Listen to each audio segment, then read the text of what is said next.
Bir kuni qo'y bilan yo'lbars tabiat qo'ynida o'tirishgan ekan, qo'y gap boshlab qolibdi. Qara maysalarni qizilligini, qanday go'zal.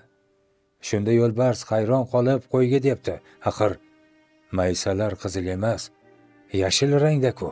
Shunda qo'y: "Maysalarning rangi yashil emas, qizil" debdi. Shu borada, ya'ni maysalarning rangi borasida ko'p vaqt tortishibdi.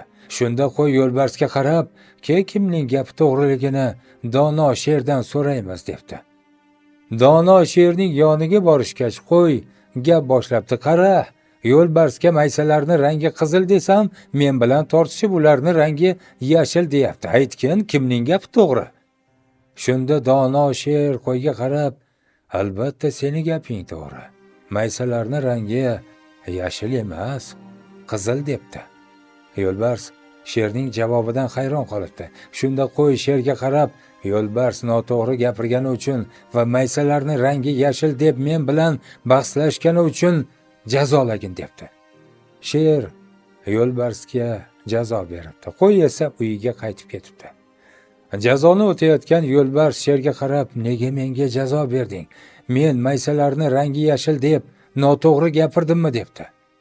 Shunda sher yo'lbarsga qarab: "Yo'q, sen to'g'ri gapirding. Maysalarni rangi yashil. Men senga jazoni maysalarni rangini yashil deganing uchun emas, balkim yo'lbars bo'la turib qo'y bilan bahslashganing uchun berdim" deb javob qaytargan ekan. Xulosa esa o'zimizdan.